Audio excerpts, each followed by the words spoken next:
kelishi mamlakatimiz bo'ylab millionlab qalblarni hayajonga solgan so'nggi qo'ng'iroq sadolari yangradi. Bu yil 472 ming nafar o'g'il-qizlar maktab ostonasidan mustaqil hayot sari ilk qadam qo'ydi.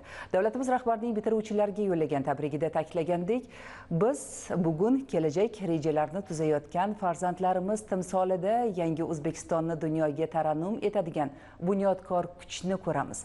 Ayniqsa joriy yil ilk bor 11 ming nafardan ziyod bitiruvchilarning oltin va kumush medallar bilan maktabni tamomlagani ta'lim sohasidagi islohotlarning amaliy samarasi bo'ldi. Muxbirlarimiz lavhalari so'nggi qo'ng'iroq tadbirlardan tayyorlangan. Prezidentimiz maktab bitiruvchilariga yo'llagan samimiy tabrigi barcha buxorolik yoshlarga o'ziga xos ko'tarinkilik bag'ishlamoqda. Davlat rahbarining yoshlarga bo'lgan mehri, ishonchi va katta umidi har bir bitiruvchining qalbida cheksiz g'urur va mas'uliyat tuyg'usini uyg'otgan deb bemalol aytish mumkin. Buxoro viloyat hokimi sana munosabati bilan o'zi tahsil olgan G'ijduvon tumanidagi 49-umumta'lim maktabida bo'lib, so'nggi qo'ng'iroq tadbirda ishtirok etdi. U dastlab prezidentimizning bitiruvchi yoshlarga yo'llagan tabrigini o'qib eshittirdi hamda ustozlarni samimiy qutlab, mustaqil hayot sari qadam qo'yayotgan yoshlarga oq yo'l tiladi. Chindanda bugungi bitiruvchilar 3-Renessans poydevorini yaratadigan bilimli va tashabbuskor yoshlardir. Davlat rahbari ta'kidlaganidek, kitob o'qish, mustaqil fikrlash, zamonaviy bilim va kasblarni egallash bugungi davrning eng muhim talabi hisoblanadi. Ana shu ezgu g'oyalar Buxoro viloyati maktablarida o'tkazilgan tadbirlarda keng targ'ib qilindi.